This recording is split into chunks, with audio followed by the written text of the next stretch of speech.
णमो अर्हन्ताळं णमो सिद्धाळं णमो आयर्याळं णमो वज्झायाळं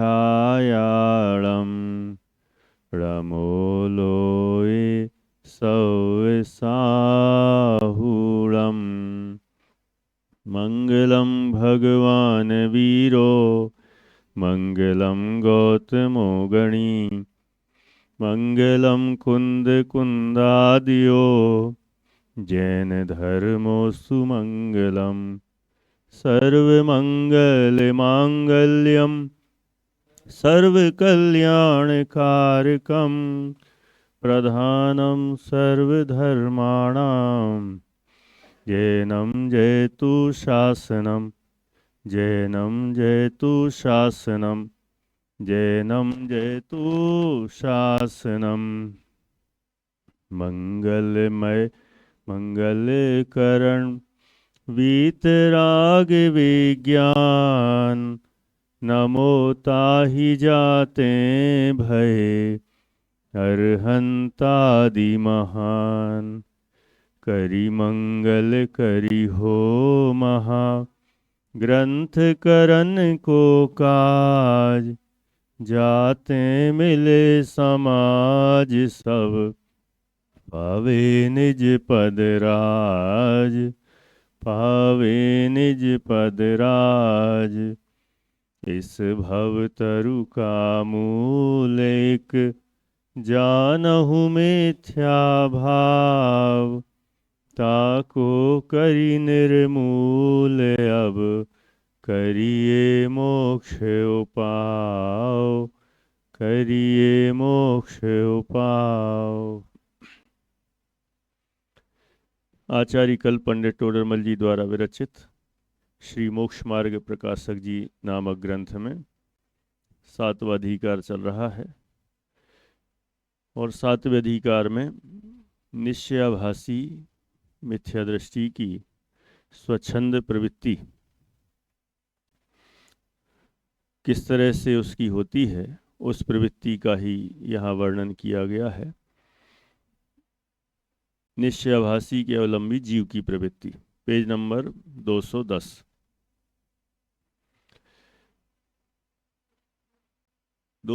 number page पर अपन चर्चा कर रहे हैं। अभी तक हमने जितना देखा थोड़ा सा बैक में जाते हुए 2-5 मिनट रिवीजन लेते हुए आगे बढ़ेंगे। बातें चल रही थी कि वह निश्चयाभासी कहता है एक अपने को जानो, पर को जानना ही नहीं, पर को जानने से आश्रव बंद होता है। अपने को जानेंगे तो संवर्ण जरा होती है, मोक्ष होता है। पर गेयों को जानने में लाभ नहीं है। तो यहाँ पर कहा कि केवली भगवान तो पर को सबको जानते हैं, स्व को भी जान रहे, पर को भी जान रहे, लेकिन उनको तो कोई आश्रयबंध होता नहीं। फिर उसने कहा चलो केवली को तो छोड़ो, छद्मस्तों को तो होता है। तो छद्मस्तों का भी कहा कि जो शुक्ल ध्यान वाले मुनिराज होते हैं, उन शुक्ल ध्यान वाले मुनिराज को श्रेणी के काल में वहाँ पर भी परगेय ज्ञान में आते हैं, लेकिन परगेयों के ज्ञान में आने पर भी आश्रयबंध नहीं। और अवधि ज्ञानी मना परे ज्ञानी तो पर को ही जानते हैं, रूपी को जानते हैं, मन के विकल्पों को जानते हैं, तो भी उनको आश्रयबंध नहीं। इसलिए गेयों को जानने से आश्रयबंध का संबंध नहीं है, आश्रयबंध का संबंध राग और द्वेष से है। फिर चौथे, पांचवें, छठवें गुण स्थान वाले जीवों की चर्चा की। चतुर्थ गुण स्थान वाले जो ज्ञानी हैं, सम्यक दृष्टि हैं, उनके आश्रयबंध अधिक है। ज्ञानी हैं फिर भी आश्रयबंध अधिक है। किस लिए आश्रव बंध देखे? पर को जानने के कारण नहीं। इसलिए कषाएं जितनी विद्यमान हैं, जितना राग विद्यमान है, उस राग के कारण से उनको आश्रव बंध है, अधिक है। क्योंकि अभी कितनी कषाएं गई उनकी? मात्र एक अनंत अनुबंधी गई है, मिथ्या तो गया है। बाकी तो अभी सारी कषाएं शेष हैं, और उन कषायों के अनुसार उनके राग द्वेष आदि सभी मौजूद हैं। इसीलिए इस कारण से उनको आश्रव बंध अधिक है। गुण श्रेणी निर्जरा भी नहीं होती। गुण श्रेणी निर्जरा शब्द कठिन सा लगता है। गुण श्रेणी मतलब गुणाकार, माने जैसे समझ लो 2 का स्क्वायर कितना होगा? 4। 2 का क्यूब 8। माने ऐसा 2 से 2 गुना 4, 4 से गुना 8, इस तरह से असंख्यात गुणी, उससे भी फिर असंख्यात गुणी, फिर जितनी हुई उससे भी अगले समय में असंख्यात गुणी निर्जरा चौथे वाले को नहीं होती। ये गुण श्रेणी निर्जरा 5वें गुण स्थान से लेकर और आगे आगे तक होती है। जबकि 5वें 6ठे गुण स्थान में कदाचित आहार भी कर रहे हों, विहार भी कर रहे हों, निहार भी कर रहे हों, उस काल में भी, कदाचित भोग के काल में भी, उस समय भी गुण श्रेणी निर्जरा है, आश्रव बंध अल्प है, संवर निर्जरा अधिक है। ये क्यों? बस इतना ही, एक ही मूल सूत्र है, मंत्र है, राग आदि का घटना। देखो पूरापन कोई भी ग्रंथ पढ़ लें लड्डूलाल जी साहब, सबका सेंटर पॉइंट एक ही है, राग घटाओ। सुखी होना है तो राग घटाओ, सुखी होना है तो एक कषाय राग द्वेष जितने घटेंगे उससे ही सुख होगा, आनंद होगा। बाकी तो सामग्री भी घटा लो तो भी कुछ नहीं होना है, सामग्री बढ़ा लो तो भी कुछ नहीं होना है। राग घटे तो ही काम का है, और राग बढ़ा तो सामग्री घट भी जाए तो कोई मतलब का नहीं। एक भिखारी भी हो जिसके पास कुछ भी नहीं है, सुबह का भोजन कर लिया, शाम का भोजन भी नहीं है, तो भी तीव्र रागी होकर ज़्यादा आश्रवबंध कर सकता है। और एक बहुत बड़ा है चक्रवर्ती जैसा, लेकिन ज्ञानी है, तो उसकी अपेक्षा वो आश्रवबंध कम कर रहा है उसकी तुलना में। क्यों कर रहा है? राग घटने से। और एक तिर्यंच भी हो, कुत्ता भी हो, सुअर भी हो, बिल्ली हो, हाथी हो, घोड़ा हो, शेर हो, ऊंट हो, यदि ये पंचम गुण स्थान में है तो चतुर्थ गुण स्थान वर्ती जो मनुष्य ज्ञानी है उससे भी अधिक संवर निद्रा कर रहा है। क्यों? राग घटा। माने असली मंत्र है राग घटाना, और तो कुछ भी कर लो कुछ नहीं होता। जानने, अधिक जानने, कम जानने, इससे भी सुख का कोई संबंध नहीं। क्योंकि अनेक जीव शिवभूति मुनिराज जैसे होकर भी एकदम बहुत कम ज्ञान वाले, जिनको 7 तत्वों के नाम भी याद नहीं होते थे, वे भी मोक्ष चले गए। और 11 अंग 9 पूर्व तक का ज्ञान करने वाले भी संसार में भ्रमण कर रहे हैं। इससे सिद्ध होता है ज्ञान के घटने बढ़ने से कोई सुख दुख का संबंध नहीं। सुख दुख का संबंध तो राग और द्वेष कषायों से है। यदि हमने वे घटा लिए तो समझ लेना सुख, और वे बड़े हैं तो दुख ही है। ऐसा है ना? सही बात है। घटे कैसे? तत्व ज्ञान के बल से। और तत्व ज्ञान मतलब तत्व ज्ञान पाठमाला भाग 1 2 नहीं हाँ, नहीं तो अब उनको लगे तत्व ज्ञान कौन सी वाली, भाग एक के दो, अरे एक दो क्या, ऐसी 10 भी छप जाएं और पूरी पढ़ लें तो भी कुछ नहीं होने वाला। माने जितना जितना स्वाध्याय करें और स्वाध्याय को अप्लाई करें, अप्लाई करेंगे तो समझना उसका लाभ है। माने वो बार बार प्रैक्टिकल में आना चाहिए, अभ्यास बार बार होना चाहिए। जब भी जो भी परिस्थिति बने, चले जाओ ठीक है ना, तो हम, हाँ बोलिए। हाँ। हम्म। नहीं, गुण श्रेणी निर्जरा नहीं, 8वें से तो शुक्ल ध्यान की बात की, गुण श्रेणी निर्जरा तो 5वें गुण स्थान से है ना।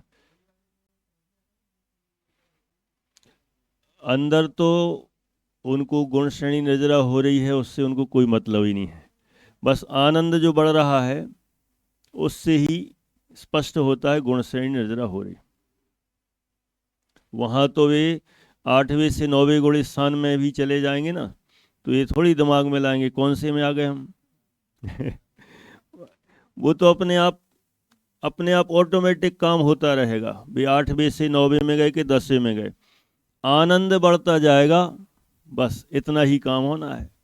बाकी कर्म अपना काम करेगा, कषाएं अपने आप घटती चली जाएंगी, इधर वीतरागता बढ़ जाएगी और सुखी हो जाएंगे।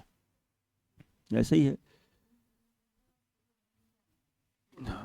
चलो, आपका कहना है ये क्या दो शब्द टकराते हैं ना, नए नए से लगते हैं, आपको भी वो कन्फ्यूजन हुआ। गुण श्रेणी निर्जरा और शुक्ल, पहला अंतर तो यही बता दिया।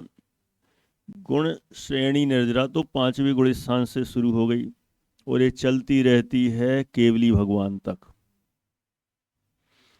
और शुक्ल ध्यान 8वें गुण स्थान से शुरू हुआ जो चलता है 12वें तक, एक अंतर हो गया। ये तो हमने गुण स्थानों से बता दिया, फिर से बोलता हूं। गुण श्रेणी निर्जरा 5वें गुण स्थान से शुरू होकर केवली भगवान तक चलती रहती है, ठीक है। और शुक्ल ध्यान कहाँ से कहाँ तक, 8वें से, और 8वें से 12वें तक क्यों, 8वें से लेके 14वें तक, कहाँ तक, 14वें गुण स्थान तक शुक्ल ध्यान चलता रहता है। चलता रहता है लगातार नहीं होता है, 8वें से 12वें तक तो लगातार है, फिर 13वें में कुछ समय के लिए स्टॉप हो जाता है, 13वें गुण स्थान के अंत में होता है, और फिर 14वें गुण स्थान में होता है। माने इतना है, गुण स्थानों के अनुसार देखें तो गुण श्रेणी निर्जरा 5वें से ऊपर तक और शुक्ल ध्यान 8वें से ऊपर तक, 5वें और 8वें, एक तो ये गुण स्थानों से अंतर। दूसरा, गुण श्रेणी निर्जरा में कर्मों की असंख्यात गुणाकार रूप से कर्म झर रहे हैं, उनके परमाणु उदय में आकर खिर रहे हैं, नष्ट हो रहे हैं। और शुक्ल ध्यान में तो आत्मा में लीनता बढ़ रही है, तो एक काम हो रहा है, ध्यान का काम हो रहा है आत्मा के अंदर, और निर्जरा हो रही कर्मों की, तो दो अलग अलग चीजें हो गई। एक हो रहा है काम आत्मा में, कौन सा वाला, ध्यान वाला, शुक्ल ध्यान वाला, और निर्जरा वाला काम हो रहा है कर्मों में, तो ये भी दोनों में अंतर ख्याल में आ गया।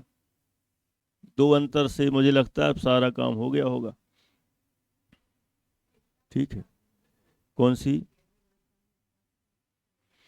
आपका कहना है 13वें गुण स्थान में क्यों स्टॉप लग जाता है शुक्ल ध्यान पे।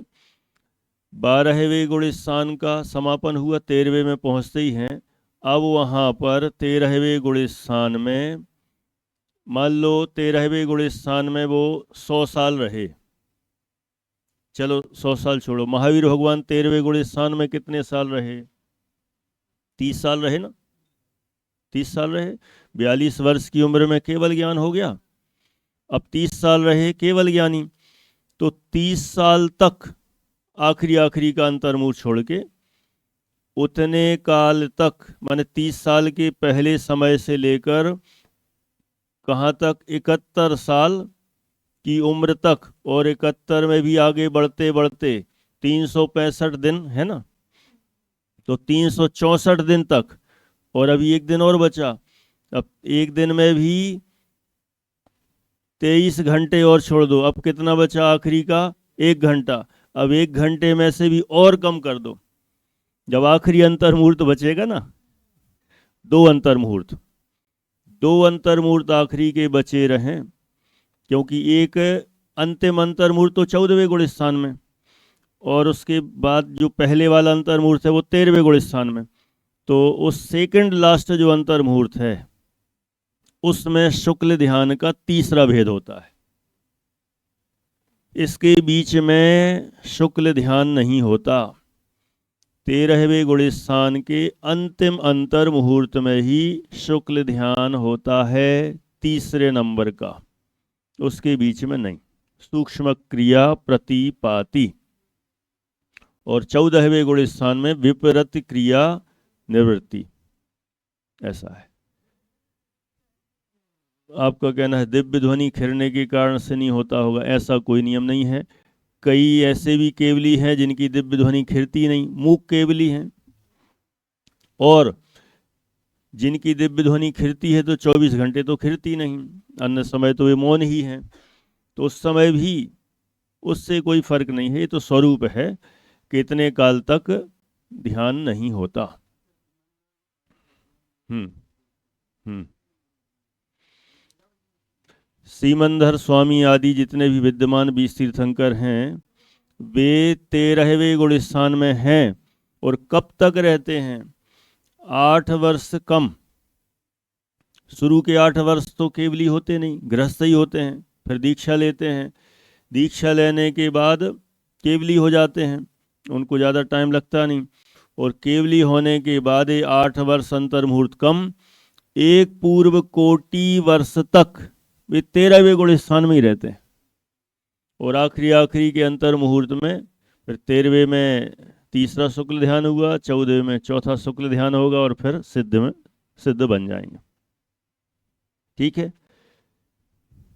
अब आते हैं अपन विषय पे, नहीं तो फिर ये करणान योग है ना। 14वें गुण स्थान एक अंतर मुहूर्त का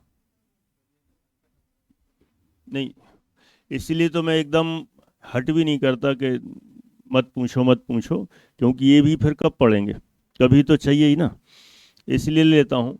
बस इतना लगता है, ऐसा ना हो एक शब्द में अपन पूरे में चर्चा लंबी हो गई फिर विषय रह गया।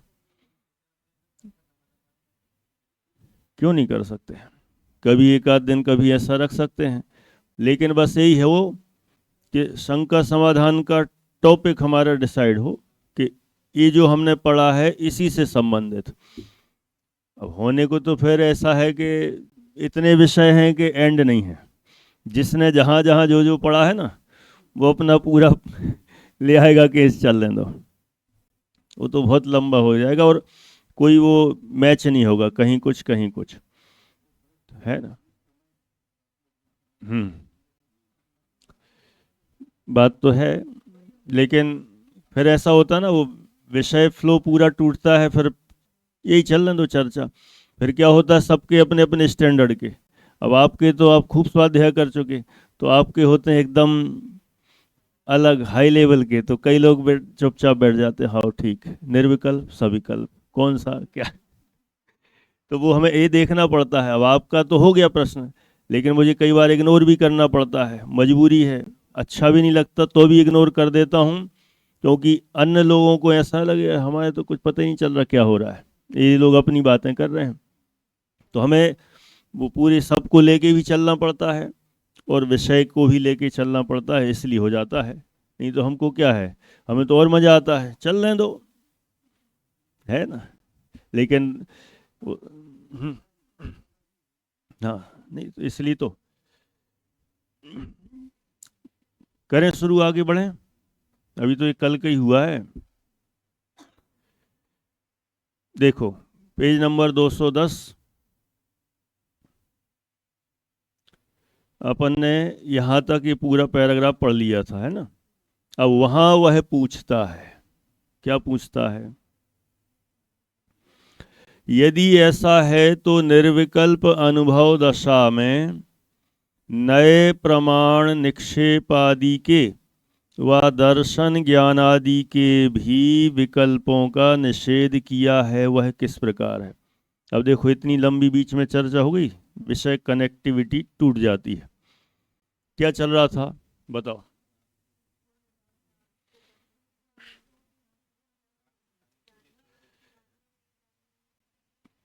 बात इतनी चल रही थी, जानने कम जानने ज़्यादा जानने उससे आश्रवबंध का संबंध नहीं है, राग द्वेष कसाएं हों उससे आश्रवबंध होता है। इतनी बात थी। तो ये चौथे पांचवे छठे गुण स्थान का ये उदाहरण दे दिया, है ना।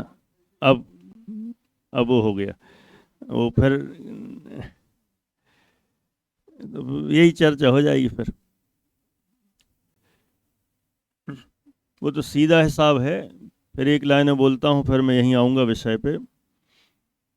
राग कैसे घटे, तत्वाभ्यास करें, और अभ्यास जो किया है उसको प्रैक्टिकली लाने का प्रयास करें, तो ही राग घटेगा। सिर्फ पढ़ने से नहीं, खूब नोट्स बनाने से नहीं, पूरे तैयार कर लें और एग्ज़ाम देने से नहीं, 100 में से 100 नंबर आ जाएं उससे नहीं। जो हमने पढ़ा है उसको पढ़कर हम अपने रूटीन में घटित करें, सिर्फ प्रवचन में नहीं। घर घर में जब भी जो माहौल हो उस माहौल में हम घटाने की कोशिश करेंगे तो राग घटेगा। संसार के स्वरूप का हम बारंबार चिंतन करें कि यहाँ जो शास्त्र में कहा है वो बिल्कुल सही है, उससे मिलान करें। जो हमने देखा है संसार में कोई किसी का नहीं है। यहाँ तो पढ़ लिया लेकिन वहाँ तो सारे अपने हैं। समस्या तो ये होती है, यहाँ हम पढ़ते हैं ये समस्या। अपन यहाँ जो पढ़ते हैं ना, यहाँ तो पढ़ लेते हैं तो लगता है बहुत बढ़िया, और फिर जब यहाँ से घर जाते हैं तो हमारे घर के लोग बढ़िया हैं। मैं नहीं कह रहा हूँ खराब हैं, लेकिन देखा जाए ना बढ़िया है ना खराब है। वे तो गे मात्र हैं, गे हैं, लेकिन हमें वे गे कहाँ लगते हैं, हम तो उपाधि जैसे लगते हैं। अब भी हम कह देंगे तुम तो गे हो, फिर नाश्ता कौन बनाएगा? गे से ही बनवा लो। नहीं, बोलने में तो यही बोलो कि हाँ नहीं हमारे लिए उपाधि हो, माने घर ही के हो, लेकिन अंतरंग में श्रद्धान तो ये उपजता रहे कि मेरे लिए ये सब घर परिवार के सदस्य भी सब गेय ही हैं। बस ये अंदर अंदर चलता रहेगा, उससे ही राग आदि घटेंगे। और राग आदि घटे तो समझना तो हमने सही कुछ काम किया है, और यदि राग आदि नहीं घटे तो फिर हमने कुछ नहीं किया। पहले ही कह चुके, ज्ञान किसे कहते हैं? मूलाचार्य ग्रंथ में लिखा, ज्ञान के साथ राग घटे तो उसे ज्ञान कहते हैं, राग नहीं घटा तो वो, इसलिए उसको कहते हैं शुष्क ज्ञान। शुष्क माने सूखा, रूखा सूखा ज्ञान कि मात्र जानकारी है, लेकिन कोई कह दे सांप है, काटता है मर जाते हैं। अच्छा ठीक है, बढ़िया, क्या है?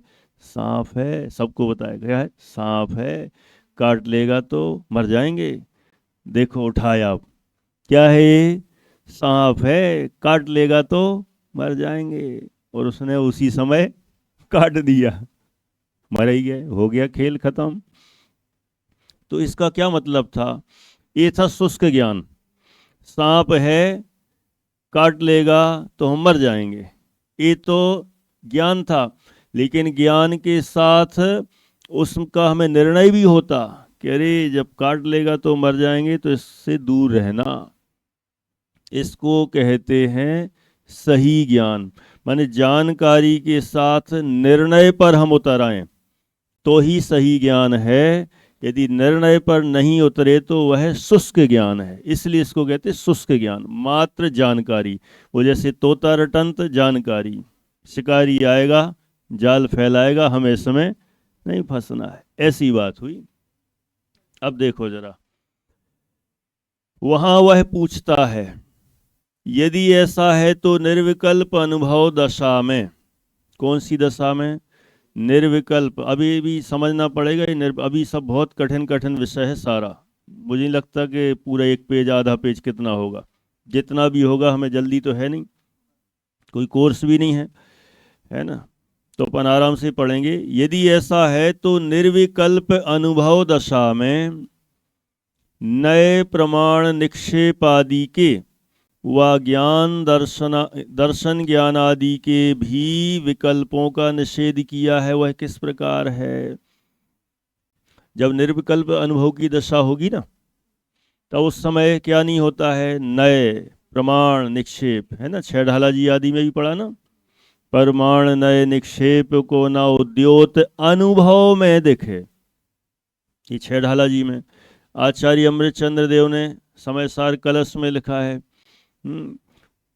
उदय तीना नय श्री रस्तमेति प्रमाणम, माने नए और प्रमाण के सारे, नए प्रमाण निक्षेप के सारे विकल्प अस्त हो जाते हैं। कब? अनुभव के काल में। निक्षेपों के, है ना, चक्र विलय विन्न ही जन्मते, ऐसा ऐसा उसका पद्य अनुवाद है। माने जब अनुभव की दशा होती है, निर्विकल्प अनुभव की दशा होती है, उस समय ये इस नए से ऐसा है कि इस नए से ऐसा है। कोई क्या नए से कैसा है? जैसा है वैसा है। प्रमाण से ऐसा भी है ऐसा भी है, कुछ नहीं कैसा है, बस जैसा है वैसा है। निक्षेप, किसी चीज में नाम स्थापना द्रव्य आदि से उसका स्वरूप जानते हैं। कहते हैं इनके चक्कर में मत पड़ो। जिस समय अनुभव हो रहा है तो ये विकल्प भी नहीं आए। जैसे खीर खाते समय विलास जी, हम ये दिमाग लगाएं कि इसमें क्या कम है, क्या ज़्यादा है, कैसा है, कैसा नहीं है, तो वो खीर का असली स्वाद आएगा ही नहीं। बस जैसी है सो वैसी है, उसका एक बस स्वाद लेते रहो, मज़ेदार बन गई, अब बस खाने का मजा लो। महिलाएं मजा नहीं ले पाती, पुरुष लोग लेते हैं। क्यों? पहले चखेंगे कैसी है, इसमें क्या कम है, फिर इलायची डली कि नहीं, शक्कर कम है, ये कम है, वो ज़्यादा है। उनके विकल्प खड़े होते हैं, उदाहरण दे रहा हूँ, बुरा नहीं मानना। और पुरुषों के उनको क्या करना, बस आई और पूछते और हैं कैसी है, हाँ ठीक है, अरे बताओ तो कैसी है। दिमाग खराब मत करो, जब खा लें तो डिस्टर्ब मत करो। ऐसा होता ना, बार बार कोई पूछता ना तो डिस्टर्ब होता ना। क्यों डिस्टर्ब होता? वो विकल्प खड़े नहीं करना ना, बस मैं खा रहा हूं ना, मजा आ रहा है, बस उसका निर्विकल्प अनुभव करना। उसमें भेद, टेस्टी है कि नहीं, कम मीठी है कि ज्यादा है। कितना पूछते हैं प्रश्न, पूछते हैं तो चिड़चिड़ाहट होती कि नहीं होती ना कई कोई की।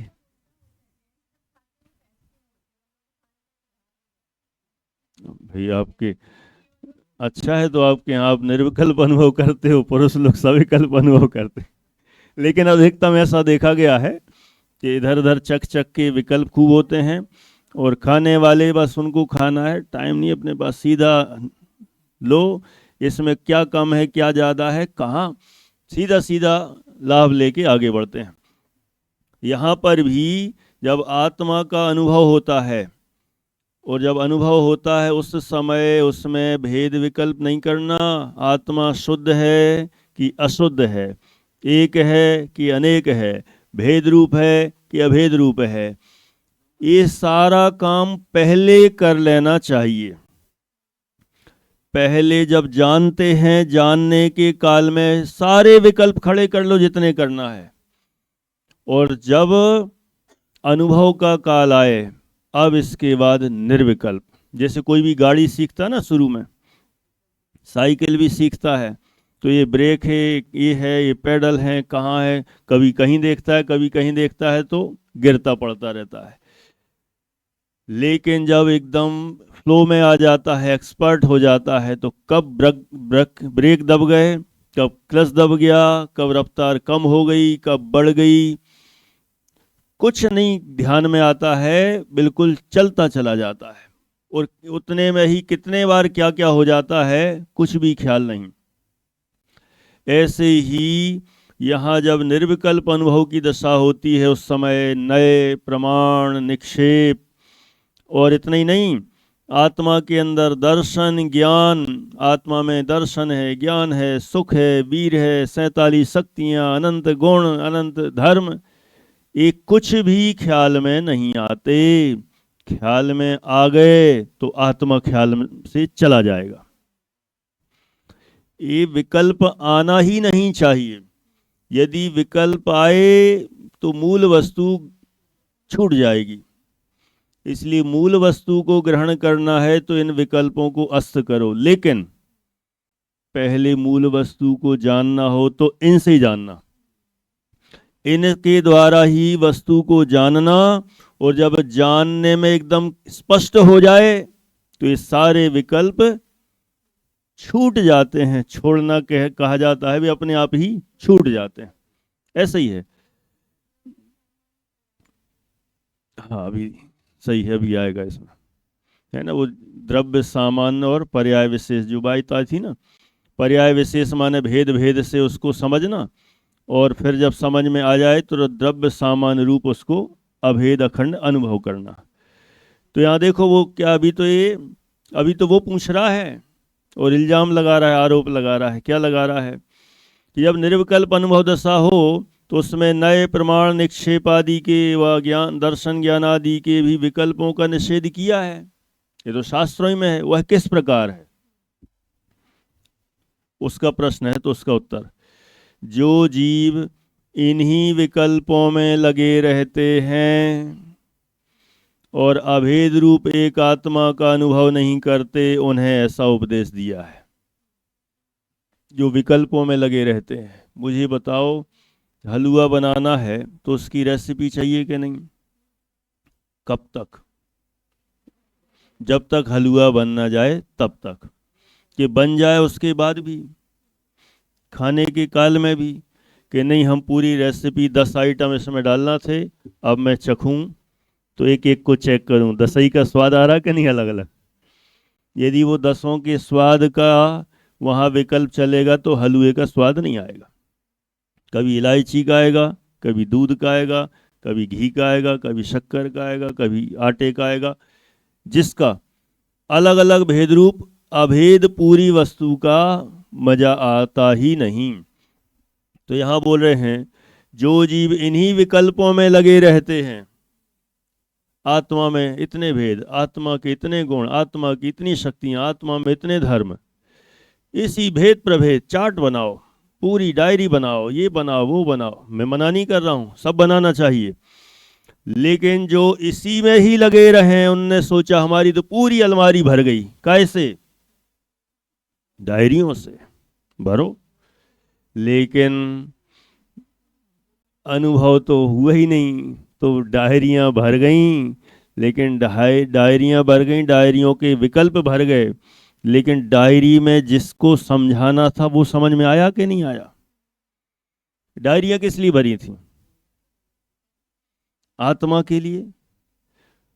तो डायरियां तो भर दी, डायरी में आत्मा के भेद भर दिए, आत्मा के गुण धर्म शक्तियां भर दी, लेकिन जिसके लिए भरी गई वो भरा हुआ आत्मा अनुभव में आया कि नहीं आया? नहीं आया तो कुछ नहीं किया, है ना। इसलिए यहाँ बोल रहे हैं कि जो जीव इन्हीं विकल्पों में लगे रहते हैं, भेद प्रभेद और अभेद रूप एक आत्मा का अनुभव नहीं करते, उन्हें ऐसा उपदेश दिया कि नए निक्षेप, आत्मा में ज्ञान, दर्शन, भेद आदि, इन सब में मत पड़ो, अनुभव के काल में आउट। और देखो समझाया है, ये सर्व विकल्प वस्तु का निश्चय करने में कारण है। देखो, प्रारंभिक भूमिका में ये सारे विकल्प किसका? आत्मा का, वस्तु का निर्णय करने में कारण है। प्रारंभिक भूमिका में, तो प्रारंभिक भूमिका में तो इनके चक्कर में पड़ना है। कोई बिना ब्रेक कहाँ है, क्लच कहाँ है, इसको जाने बिना सीधी गाड़ी चलाए निर्विकल्प, क्या होगा? क्योंकि हमें तो सिखाया गया है प्रवचन में निर्विकल्प होना, सविकल्प नहीं। तो गाड़ी चलाऊंगा तो मैं शुरू में ही चलाऊंगा, तो एक ही बार में निर्विकल्प चलाऊंगा, मुझे विकल्प नहीं करना है। फिर तो चला ही नहीं पाएगा, चलाने लायक नहीं रहेगा, है। इसलिए पहले तो सारे विकल्प कर लो। जैसे अपन भी कोई बिजनेस करना चाहते हैं या जॉब में जाना चाहते हैं, तो पहले आगे पीछे का A to Z, इसमें क्या फ़ायदा है, क्या खरीदने से क्या होगा, कितनी कमाई होगी, इन फ्यूचर क्या है, फिर पेंशन है कि नहीं है, माने जितनी वैरायटी के उसमें विकल्प होते हैं वे सारे खोज लेते हैं। खोजने के बाद फिर उसके बाद आगे बढ़ते हैं। ऐसे यहाँ पर आत्मा में मजा है कि नहीं है, आत्मा कैसा है, ये सारे विकल्प पहले उठा लो। और जब उठ गए, आत्मा समझ में आ गया तो बस अब इन सबको छोड़ दो। ये सर्व विकल्प वस्तु का निश्चय करने में कारण है। हम तो थोड़े लौकिक उदाहरण देते हैं, वे जल्दी सबको समझ में आते हैं। लड़का लड़के की शादी करना हो,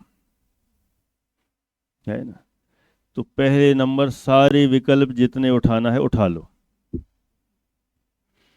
शादी के बाद नहीं तो शादी हमने तो ज़्यादा देखा ही नहीं था, मुझे क्या पता था ये ऐसी मिलेगी, मुझे क्या पता था ये ऐसा होगा। पहले ही पता चल जाता तो पहले पता क्यों नहीं किया? इसलिए जो कुछ पता करना है, जो जानना है, किसका बेटा है, किसकी बेटी है, इनके रिश्तेदार कौन से हैं, इनके पास कितनी संपत्ति है, कितना ज्ञानी है, कितना संस्कारी है, जो जानना है सब पहले जान लो। और सारे विकल्प जितने करना है सब पहले कर लो। और फिर जब गठबंधन हो जाए, अब तो जो है सो है। हमारी भारतीय संस्कृति तो यही कहती है, अंग्रेजों वाले में नहीं है अपन। सही है सो हमारा, गलत है सो हमारा, खोटा है सो हमारा, खराब है सो हमारा, जो है सो हमारा, बस यही हमारा है। कब तक? इस जीवन भर, है ना, जब तक राग आदि रूप अवस्था है ना। इसलिए पहले विकल्प कर लो जितने करना है। तो यहाँ कहा इस सर्व विकल्प वस्तु का निश्चय करने में कारण है। वस्तु का निश्चय होने पर इनका प्रयोजन कुछ नहीं रहता, इसके बाद इनका कोई प्रयोजन नहीं रहता। मैना सुंदरी का विवाह श्रीपाल से हुआ था। श्रीपाल उस समय कोढ़ी थे, कोढ़ हुआ था पूरे शरीर में। उनका विवाह उनसे हुआ, उनके पिताजी ने जबरदस्ती कराया और उन्हें कर भी लिया। उनको पता था कि नहीं ये इसमें कोढ़ है, सब पता था, पता होने पर भी कर लिया। और फिर शादी के बाद वो कहती, अरे तुम्हें तो कोढ़ है, बहुत बदबू आती है, तुम्हारे साथ तो एक दिन भी नहीं रह सकती, तलाक। है क्यों नहीं किया?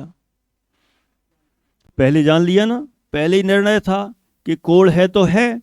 अब कोढ़ है तो है ऐसा जान लिया पहले, जानने के बाद पूरा निश्चय हो गया कि कोढ़ है तो है, जो होगा देखा जाएगा। अब विवाह हो जाने के बाद पूरी तरह से एक्सेप्टेंस, पूरी स्वीकृत। अब उसमें फिर निश्चय हो जाने पर फिर ये कोढ़ी है कि कैसा है, कि गरीब है इससे अब कोई मतलब नहीं, जैसा है सो वैसा है। इसलिए इन विकल्पों को भी छोड़कर अभेद रूप एक आत्मा का अनुभव करना, इनके विचार रूप विकल्पों में ही फंसे रहना योग्य नहीं है। अब जब एक अखंड वस्तु का अनुभव हो जाए, अब उसमें फिर भेद नहीं करना, अब उसमें मीन में एक मत निकालना, जैसा है सो वैसा है। अच्छा बताओ, जीवन में आनंद आना ऐसा भी कह सकते हैं, लेकिन आनंद भोगों वाला आनंद ना हो, अपने आत्मिक आनंद हो, वही अनुभव है ना। माने इस तरह से, माने इनके विकल्पों में फंसे रहना योग्य नहीं है। माने हाँ हाँ, देखो सहजता ही है परमानंद का मतलब ये है कि जो वस्तु अब हमें प्राप्त हो गई है ना, अब उसको वैसा ही एक्सेप्ट कर लो। एक्सेप्ट करने का नाम ही सहजता है। और एक्सेप्ट कर लिया, अब वो इष्ट है अनिष्ट है, ऐसी है कि वैसी है, कोई कुछ नहीं, ये अच्छी है कि बुरी है, अब कोई विकल्प नहीं, जैसी है सो वैसी है। इसी का नाम ही है सहजता।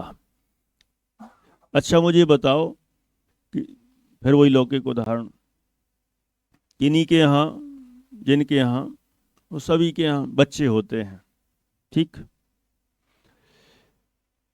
अब वो काला हुआ कि गोरा हुआ, उसमें तकलीफ, लड़का हुआ कि लड़की हुई, तकलीफ। वो जो अन्य अलग वैरायटी की थीम वाले होते हैं उनकी बात नहीं कर रहा हूँ, है ना। अपन तो जो वास्तव में जो जैसे हैं, लड़का हो चाहे लड़की हो, गोरा है चाहे काला हो, 3 किलो का हुआ कि 1.5 किलो का हुआ। अच्छा मुझे बताओ, 1.5 किलो का हुआ तो क्या करें, हॉस्पिटल में ही छोड़ाएं? छोड़ता है कोई? कोई नहीं छोड़ता। 3 किलो का हुआ भारी है, हम पे नहीं उठेगा, यहीं छोड़ दो, ऐसा कोई सोचता है?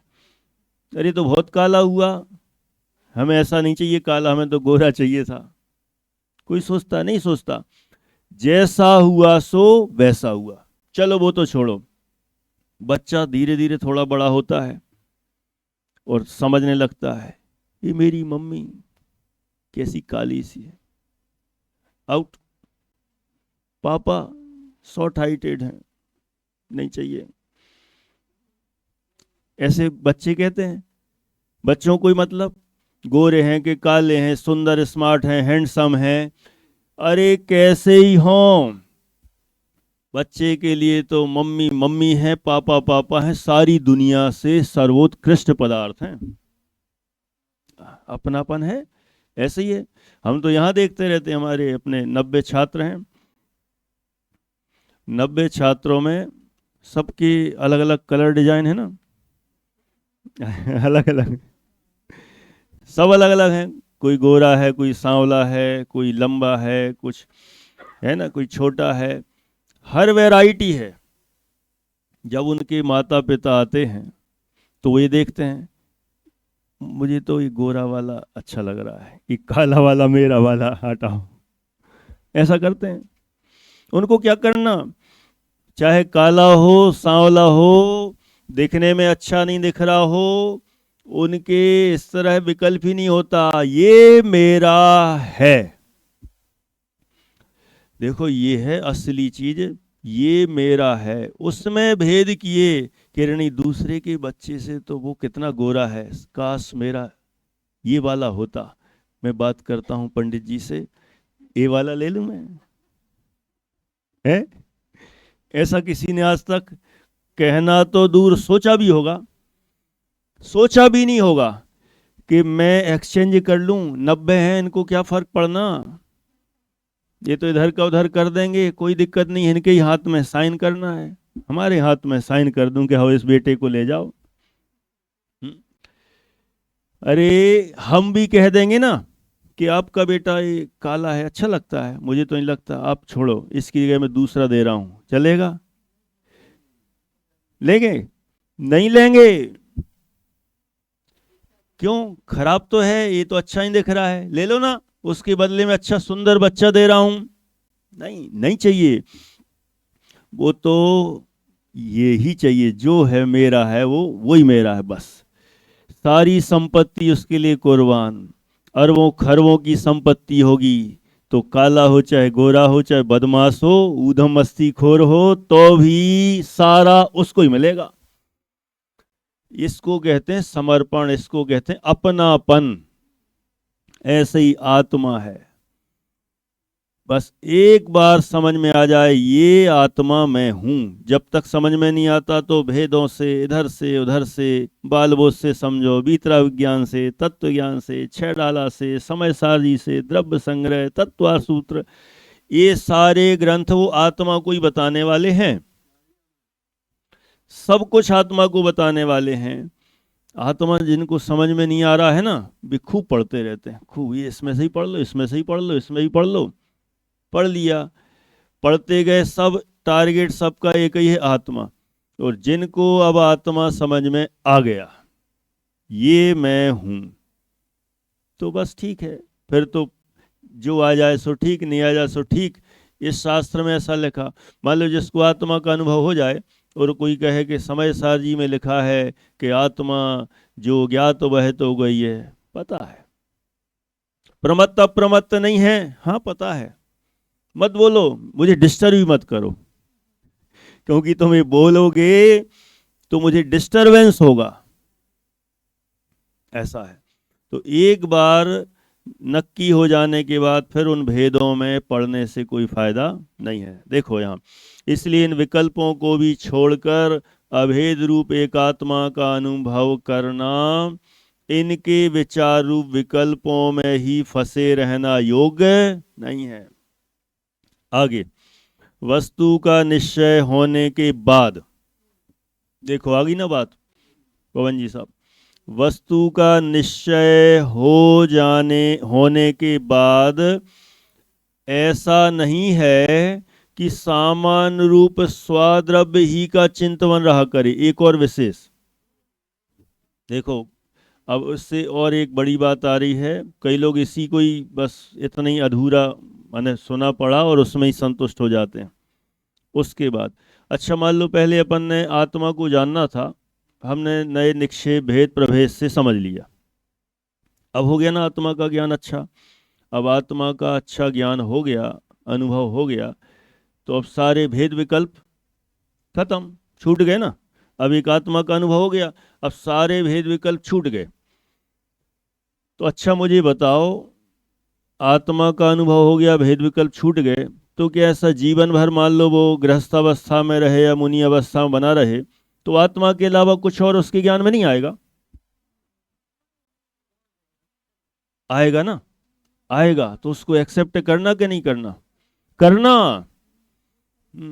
ये अभी हो गया था ना कि ये मेरा बेटा है, इन 90 के अंदर से ये मेरा बेटा है छांट लिया, तो बाकी अन्य बेटे ज्ञान में आएंगे कि नहीं आएंगे? आएंगे। ज्ञान में तो सब आएंगे, ये मत समझ लेना कि आउट ही हो गए ज्ञान से। ज्ञान में तो सब आएंगे, सामान्य भी आएंगे, विशेष भी आएंगे। और जो अपना बेटा है उसमें भी सामान्य भी आएगा, विशेष भी आएगा। ये मेरा बेटा तो है लेकिन 60% लाता है, ये मेरा बेटा तो है लेकिन खेल में आगे है, ये मेरा बेटा तो है, इसकी शिकायतें भी बहुत आती हैं। अच्छा मुझे बताओ, अन्य बच्चे तो छोड़ो, अपने उसी बच्चे में भी सामान्य विशेष का ज्ञान होता कि नहीं होता? तो सामान्य विशेष का दोनों का ज्ञान चलेगा कि सामान्य ही होना चाहिए हर समय? देखो सुनना एक मजे की बात, ये मेरा बेटा है, काला है, गोरा है, 60% वाला है, 35% वाला है, 80% वाला है, खिलाड़ी है, कि शिकायतें आती हैं। सारे विशेषों में विशेष भी ख्याल में आने पर भी ये मेरा ही बेटा है, ऐसा सामान्य। माने विशेषों में एक अभेद सामान्य का अनुभव होगा और एक सामान्य में विशेष भी ख्याल में आएंगे, और दोनों को ही एक्सेप्ट करना पड़ेगा। फिर से बोलता हूं, अजब गजब का है विषय, है ना। ये सब स्वद्रव्य में ही कर लो। पर भी आएंगे, मैंने अभी कहा ना, जैसे उनको अपने पेरेंट्स को 90 बेटों में से अपना बेटा तो दिखेगा, अन्य भी दिखेंगे, उनसे तुलना भी होगी, तुलना भी करेगा। कई बार वो समझाएंगे अपने बेटे को, तू कैसा है, कुछ नहीं पढ़ता, वे देखो 90 वाले, वे देखो स्पोर्ट्स में आगे, वे देखो वहाँ गोष्ठी में ही बोलते हैं, वे देखो प्रवचन भी करते हैं, और तू नालायक है, गधा है। तो ठीक है, मुझे छोड़ दो। छोड़ेंगे तो नहीं, छोड़ेंगे तो नहीं, गधा है तो भी मेरा है। तो पर से तुलना करके भी ऐसा भी होगा, अपने अंदर भी तुलना करेगा, उसमें भी सामान्य विशेष दिखेंगे, वो भी होगा। तो विशेष दिखेंगे, विशेष का भी ज्ञान होगा, लेकिन विशेषों में सामान्य का भी ज्ञान होगा। ऐसे ही आत्मा के साथ है, आत्मा का भी ज्ञान होगा, आत्मा के अलावा पुद्गल, अन्य जीव, पुद्गल, धर्म, धर्म, आकाश काल, सबका ज्ञान होगा। सबके ज्ञान में से मेरा आत्मा इन सबसे भिन्न है, ऐसा भी ज्ञान होगा। और मेरे आत्मा में अनेक विशेषताएं हैं, ऐसा भी ज्ञान होगा। और इन सब विशेषों में मैं सामान्य हूं, ऐसा भी ज्ञान होगा। अब बताओ, ये सब होंगे कि नहीं होंगे? सब होंगे, सब होंगे, और सबको एक्सेप्ट करना पड़ेगा, क्योंकि ये स्वरूप है। आंख बंद करके या जबरदस्ती में खींचातानी करोगे, असंभव है। ये सब होगा। यहाँ देखो, फिर से मैं पढ़ता हूं, वस्तु का निश्चय होने के बाद ऐसा नहीं है, ऐसा नहीं है कि सामान्य रूप स्वाद्रव्य ही का चिंतन रहा करे, कि बस आत्मा आत्मा आत्मा, इसके अलावा तो और कुछ नहीं। वहां स्वाद्रव्य का तथा पर द्रव्य का, दोनों आ गए ना, अपने बेटे का, पर के बेटे का, दोनों का होगा ना, ज्ञान होगा, जानकारी भी होगी, एक कौन कंपेयर भी होगी, सब होगा।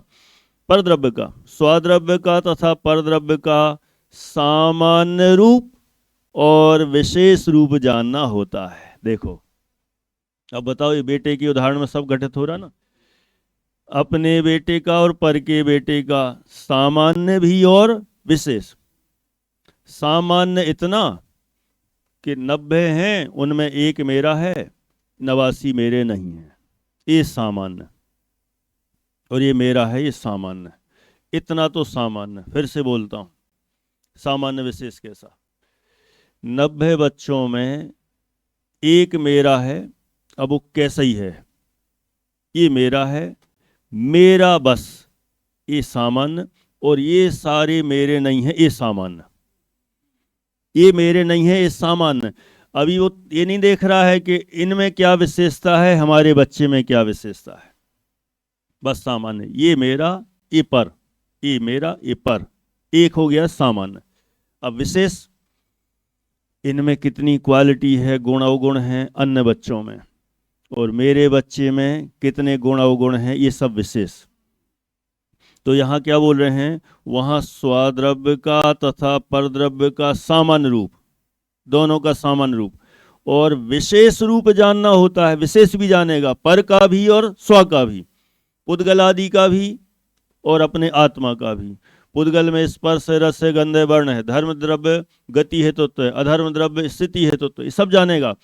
आत्मा में ज्ञान है, दर्शन है, चारित्र है, सुख है, वीर है, अनंत दर्शन, शक्ति, स्वच्छत्व, वीर्य, तो सब विशेष जानना होता है। परंतु परंतु असली परंतु अब है, देखो क्या है, इन सब केस में वीतरागता सहित होता है।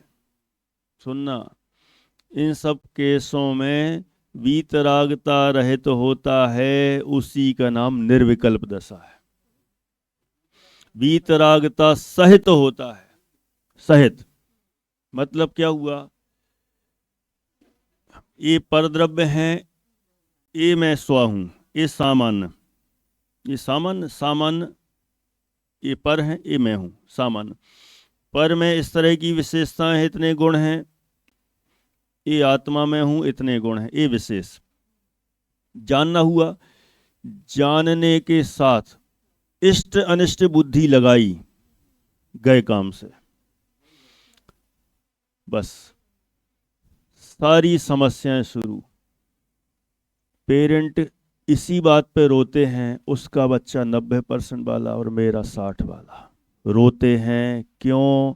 उनने इष्ट अनिष्ट पना किया। जानो ना, उसके 90 हमारे 60। ओके, हमें क्या करना उससे?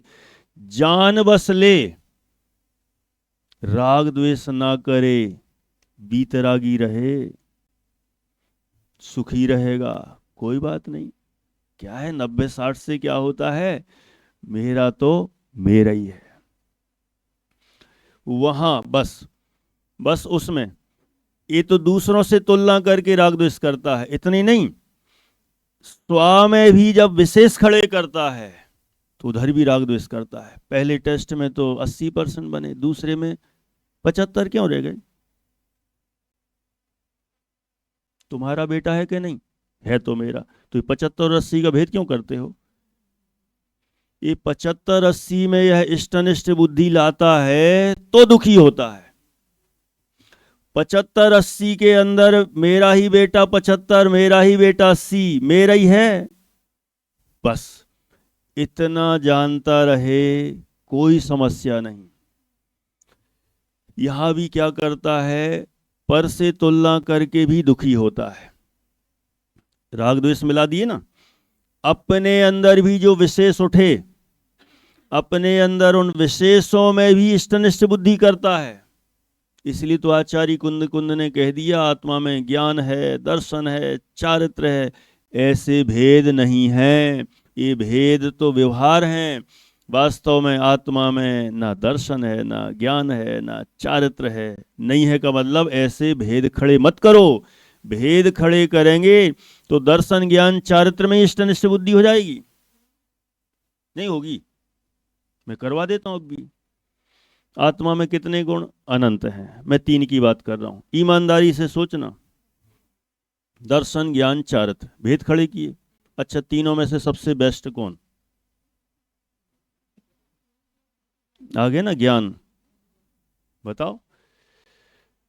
भेद खड़े करेंगे ना अपने ही अंदर, तो उन्हीं में ही राग द्वेष खड़े हो जाएंगे। इसलिए भेद का मना किया है। ज्ञान दर्शन चारित्र में अब भी अभी पूछा जाए तो सबसे पहले लोगों को ज्ञान पसंद आएगा। दर्शन तो निर्विकल्प है, कुछ वो जानते ही नहीं, सामान्य प्रतिभास। असली तो क्या है? ज्ञान है। और इसमें और लगा दो, ज्ञान दर्शन चारित्र सुख। अच्छा बताओ इन सब में कौन सा अच्छा? अरे जानना जानना कितना ही हो जाए, उससे कोई फर्क नहीं पड़ना। हमें क्या चाहिए? सुख। सुख अच्छा लगेगा, बाकी गौण हो जाएंगे। इसलिए अपने अंदर भी जो विशेष हो रहे हैं, उन विशेषों में जाने मात्र तो दिक्कत नहीं, जानने के बाद ये मैं ही हूं, ये जो ज्ञान है वो भी मैं हूं, दर्शन है वो भी मैं हूं, सुख है वो भी मैं हूं, है कोई समस्या नहीं है। 3 BH का फ्लैट है ना सबका, यहाँ कई लोगों का है। नेहा जी, बच्चों का कौन सा कमरा है ना? किसका है वो? बच्चों का है ना? तो सिर्फ उदाहरण दे रहा हूं, नहीं तो कोई कहीं कहीं ले जाए। ये बच्चों का है, ये हमारा है, ये कॉमन है। ऐसे जो अपन ने भेद किए। अच्छा मुझे बताओ, बच्चों का दे दिया ना एक कमरा, अब उनके दोस्त आए अवाड़ी कबाड़ी, बीड़ी सिगरेट पीने वाले, और ये बच्चों के कमरे में घुसे। आपको निकल जाओ यहाँ से, कहाँ से आ गए, कहाँ कहाँ से चले आते कोई भी। बच्चे कहें मम्मी मेरा है। किसने दिया खरीद के? तुम्हारा है। कहाँ से लाए तुमने कमाया? क्यों, आप ही ने तो दिया। मैंने दिया मात्र समझने के लिए, तुम अपना कब्जा मत कर लेना, सरकार तो हमारी चलेगी।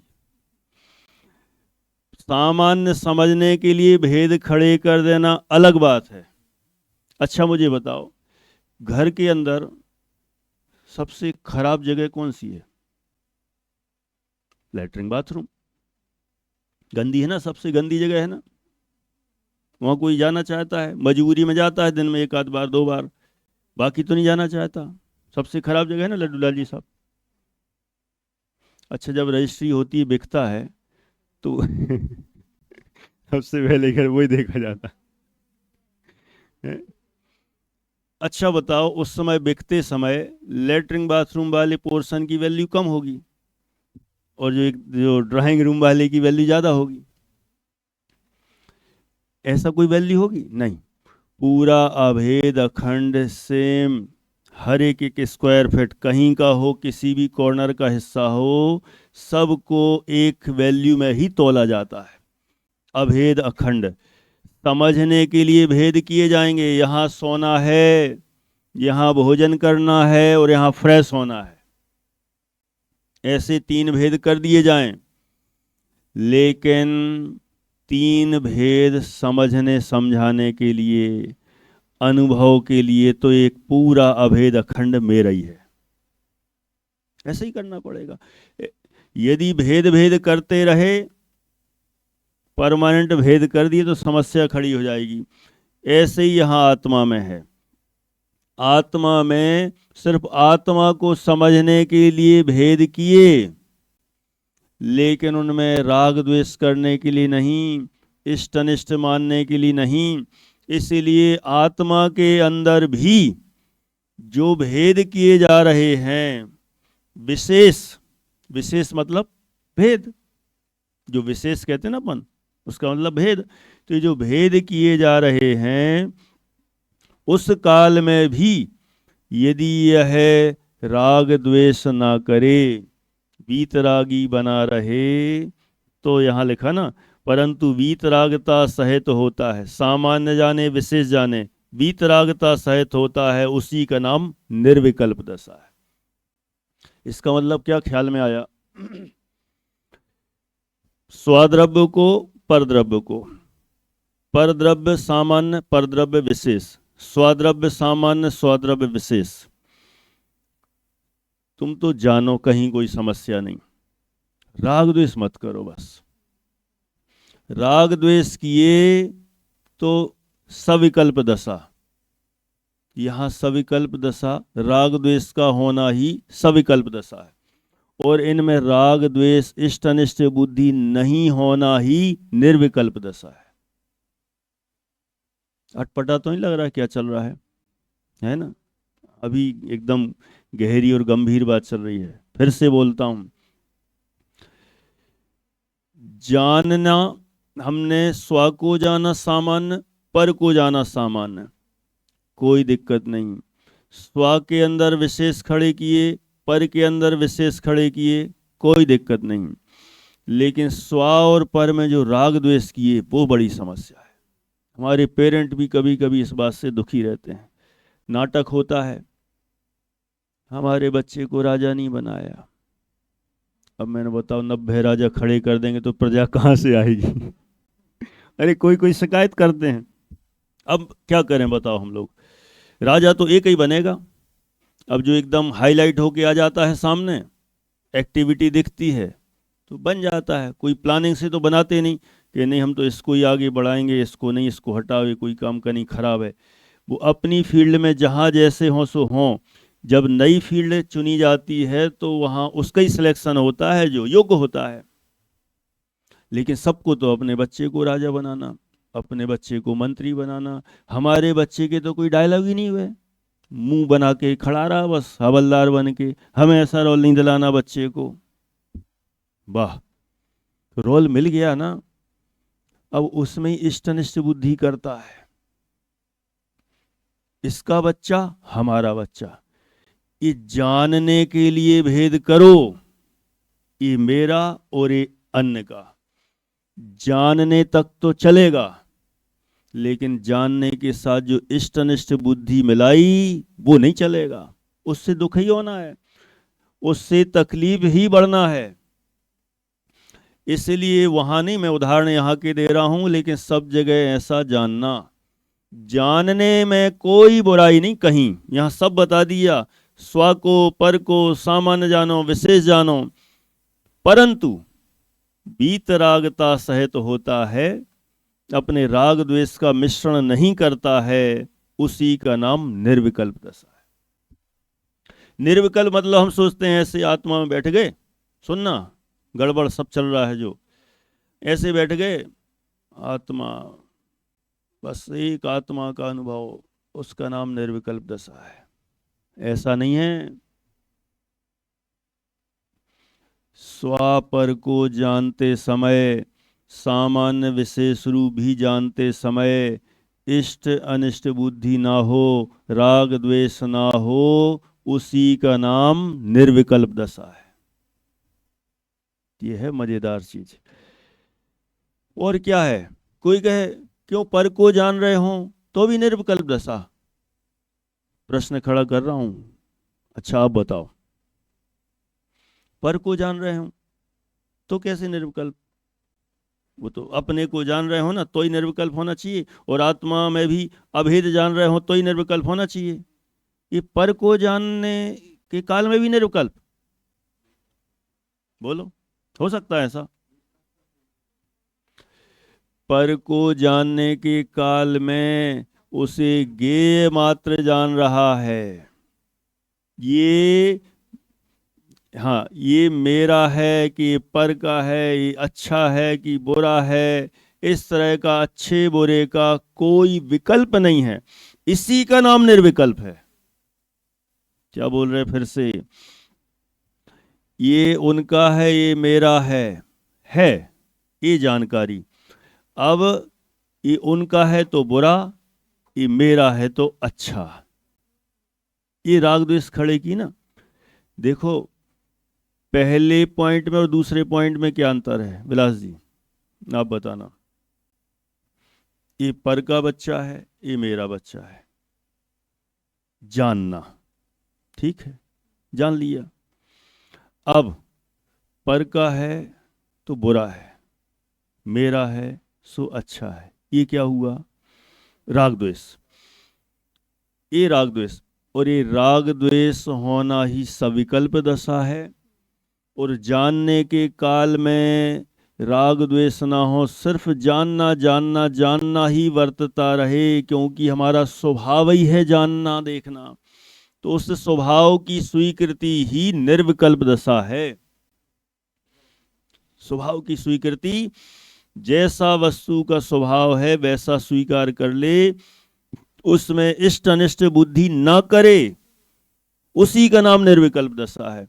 निर्विकल्प दशा का मतलब कोई बिल्कुल ऐसे मुंह बंद आंख बंद ऐसे बंद बैठ गए सिर्फ आत्मा आत्मा रटते रहो, उसका नाम निर्विकल्प दशा नहीं है। इसका नाम है, देखो समय बहुत हो गया, निर्विकल्प दशा, ठीक है, कोई बात नहीं। और अपन चर्चा, अब 2-3 दिन अपनी चर्चा नहीं होगी इस पे, क्योंकि हाँ विकल्प ही नहीं। तो आज है 16 तारीख, कल 17 को गोष्ठी है, यही टाइम पे सभी आएंगे ना? सभी रहना, अपना वही रिवीजन होगा। और फिर 18 है, संडे है, तो संडे को तो प्रवचन होगा नहीं, यहाँ विधान भी है तो उसका लाभ लें। फिर 19 को फिर गोष्ठी है, यहीं इसी समय अपने प्रवचन के टाइम पे।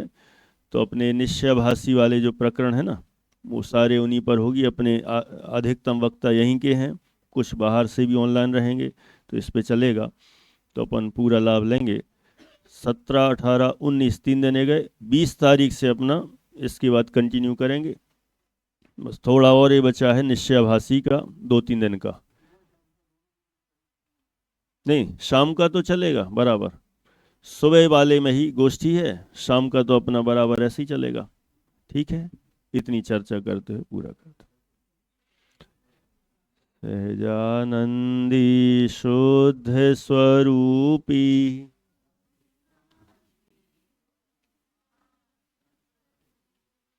सहजानंदी शुद्ध स्वरूपी, अविनाशी हूँ आत्मस्वरूप।